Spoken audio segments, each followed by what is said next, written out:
Hey, this is Linda Cohn from ESPN, and you're listening to the ML Sports Platter.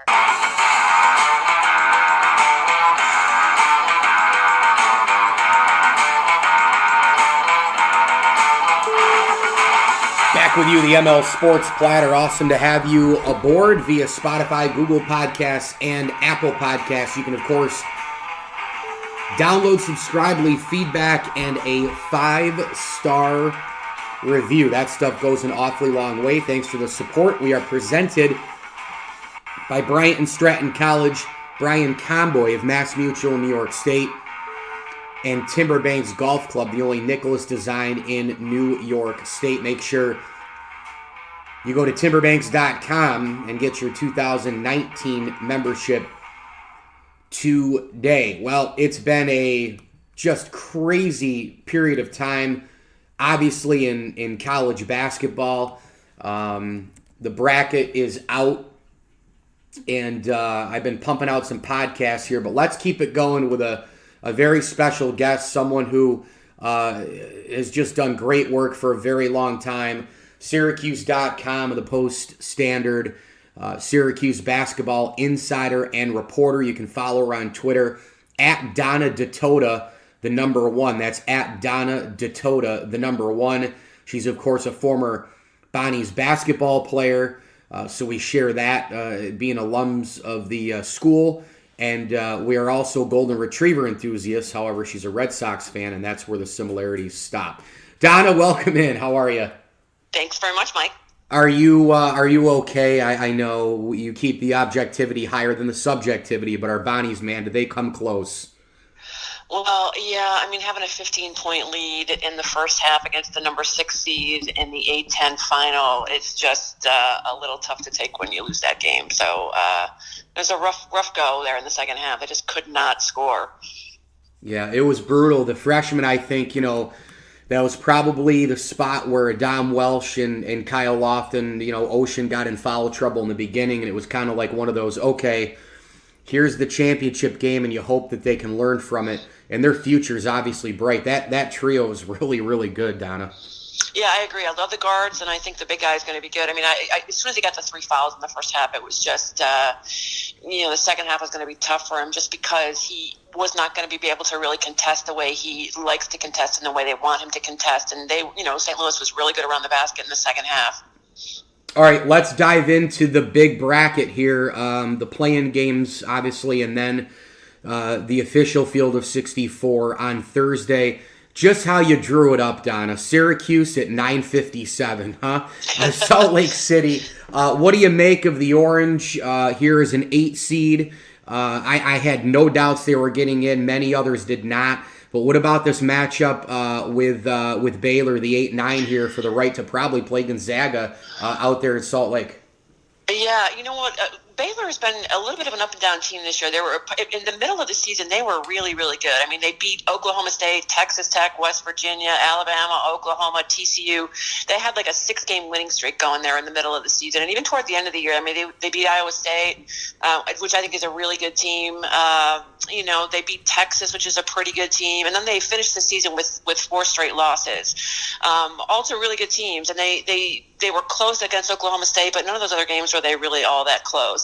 I think they're a really dangerous team in that they're a very good offensive rebounding team, which against the zone is difficult for Syracuse to handle a team that's good on the offensive glass. Maybe they can break on them a little bit because they hit the offensive glass so hard.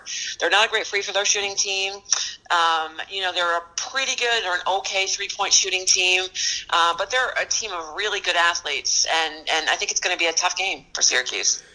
I do too, but I think they win. I think they get out of it and sets the stage, I think, for a rematch with Gonzaga in that 16 regional semi where Leiden had that big block there at the end of the game. Tyus Battle, 100%. Obviously, he just sat out some of those games in the ACC tourney, but by the time Thursday rolls around here, a few days from right now when we're taping this, Donna, he'll be in there, I'm sure, right? Yeah, I mean, he said yesterday that he felt great and that he was ready to go. He ran full practice yesterday, that being Sunday, and said he felt really good, said he was ready to go, and I don't doubt that he will be. How would you explain Frank Howard's career? Well, I think when he came to Syracuse, he really was a combo guard. He never really played point guard in high school, and he came here and he was asked to be the primary guard. And I don't know if that's ever been a great fit for him. I think if he had played off the ball a little bit more in his career here, he would have been a more productive and a better player. I mean, I think he has made himself into a really good shooter. He's I'm not sure exactly what his three-point shooting percentage is now in ACC games, but it's got to be close to 36, 37% and from the three-point line, which is really good. He's improved his three-point shooting. He's become a better foul shooter. I think the thing that hurt him the most this year was he lacked a little bit of the speed and a little bit of the dynamics that he had from previous season. Not that he's ever the fastest, quickest guy, but, I think he was better last year at finding little crevices and finding gaps and being able to get in the lane and being able to sort of facilitate and being able to open things up for more guys on the perimeter. I think he's looked really good in the last few games of the season. And, the game against Duke, that may have been the best I've seen him play. Yeah, he was fantastic in that ball game. You're right. Donna Ditota with us, Syracuse.com of the Post-Standard, of course, Syracuse insider and reporter as the Orange embark on another long one out west to Salt Lake City. Donna, when you look at Buddy Boeheim from the beginning of the year until now, where has he improved the most? I think he's improved the most at putting the ball on the floor a little bit and trying to make some plays. I think in the beginning of the season, he was pretty much a standstill jump shooter, which you would anticipate since that really it's the strength of his game. He's a better than 40% three-point shooter, which is really phenomenal when you think about it. 40% three-point shooter in ACC games. I mean, he had a really slow start, and he was able to sort of hang in there and continue to believe in his jump shot, and they were able to get him some pretty good looks. And once you get some pretty open looks and you start making a few shots as a shooter, I think your confidence really elevates. And I think that's really what happened with him. He got to play more. I think he got to get a little more comfortable in the offense, get a little more comfortable in the college basketball game. But I think the thing he's done best over the last few weeks is, he's a guy who understands what he's good at and a guy that understands what he's maybe not so good at. And he's a smart player. I think he is sort of made up for his lack of athleticism by making the right play and being where he should be and just knowing the game as well as he knows the game. But, I mean, I can't imagine that anybody could look at his freshman year and not believe it was a rousing success. Couldn't agree more. I think he's actually been really, really great and going to be a pretty darn good player at Syracuse. A couple more for you, Donna, and then I'll let you run. I know it's a very busy Monday and week trying to get out of town, getting ready for the tournament here. I want to get into the ACC getting 3-1 seeds. I have no problem with it. Do you? I do not. I think those are three really, really good teams. Yeah, Carolina, Duke, and Virginia, no doubt. If I were to give you those three teams as 1 seeds, winning it all versus the field, who would you take? I would take those 3-1 seeds. Really? I would. Really? How come? Well, because I picked North Carolina to win the national championship. I think Duke is the potentially most explosive, best team, but I think their Achilles heel is I don't shoot the three very well. And I think if a team packs it in a little bit and somehow manages to contain Zion and somehow manages to contain RJ off the dribble, if they pack it in and nobody can shoot it, I think they're a little bit vulnerable. But I think those 3 teams are all really, really good teams. I mean, I've watched a lot of ACC basketball this year, obviously, since I cover a team that plays in the ACC, but I also vote in the AP poll. So I've watched a ton of college basketball this year. And this is not to take away anything. I think Kentucky's very good. I think Tennessee can be very good. I think Michigan State's very good. I think Texas Tech is very good.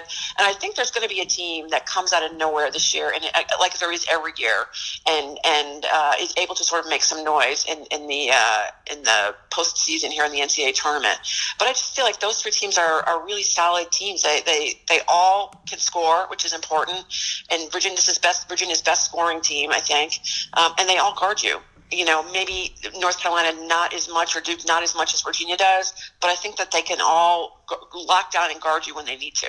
Yeah, and I'll tell you, they Duke shoots free throws poorly too. And I mean, how many times do we watch games down the stretch in the big bracket where it's like, under a minute to go and a team's up like 5-6 and all of a sudden it's, a 1-point game with the other team getting a chance to win it because you couldn't hit any free throws.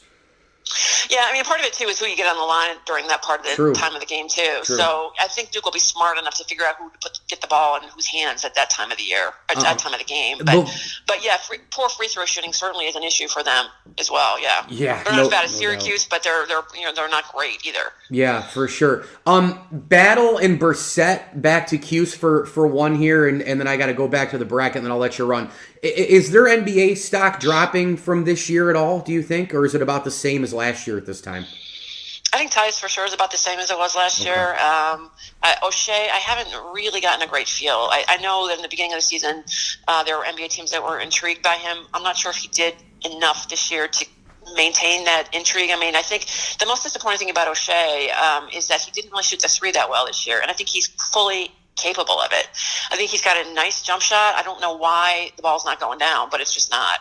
And I think that is the one thing that he has not done a service to himself this year by just not being able to shoot the three. So teams aren't being able to pack it in on him and just making him, and that's making it much harder for him to try to drive it in there and score on the basket. As far as the tournament overall, do you have any other takeaways, matchups you're looking forward to? However way you want to go in this direction. I'll tell you, it's hard to look away from the West with Marquette and Murray State with that star power. What do you think? Exactly. That was one of the things I was going to pick out. I love those two guards. It's going to be interesting to see them match up against each other, and that should be a really, really fun matchup. I'm actually looking forward to Florida State Vermont. I think Vermont is a pretty nice little team. I mean, I have Florida State going pretty far in the tournament. But I think Vermont has got a really nice player who's from Rochester, who I think his name is Anthony Lamb, and I think he can make things a little bit difficult for them.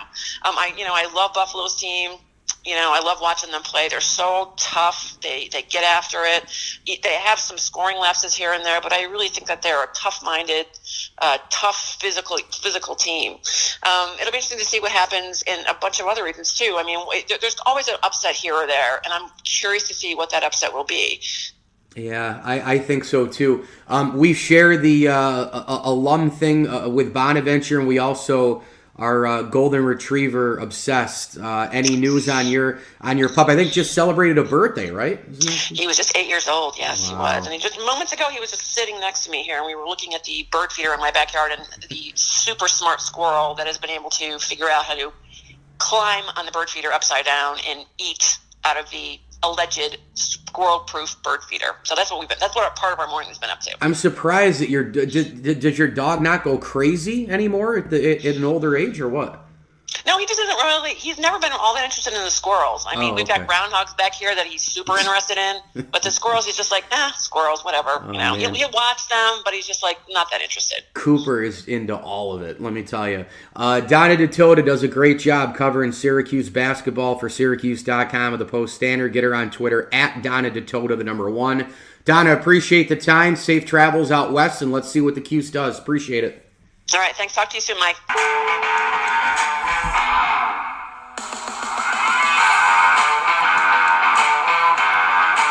Awesome to have Donna aboard, talking some basketball. Always appreciate the time with her, and of course, her insights as well. We are supported by Brian Comboy of Mass Mutual New York State Tax Efficient Retirement Planning. Go with Brian. Also, thanks to our good friends at Barks and Rec. We're just talking a little bit about dogs. It's the official doggy daycare of the ML Sports Platter. If you're in and around Central New York, you're busy working, you're going on a couple-day trip with the family, drop the dog off for a nice play day or a nice play couple of days or a week while you're on vacay, and they'll take great care of you. Maria and the staff there, they do an awesome job. My guy Coop loves to go there. They do some grooming, they do some washing. Barks and Rec, the official doggy daycare of the ML Sports Platter. Also a big tip of the cap to Timberbanks Golf Club and the Wolfenden Law Firm. Log on to wolfendenlaw.com for a free consultation. One more tip of the cap. Thank you to Donna Ditota from Syracuse.com of the Post-Standard. Download, subscribe, leave feedback, and a 5-star review to the ML Sports Platter all over the major platforms, including Apple Podcasts and Spotify. Hit me on Twitter at Mike L. Sports. And as I always tell you, enjoy the games.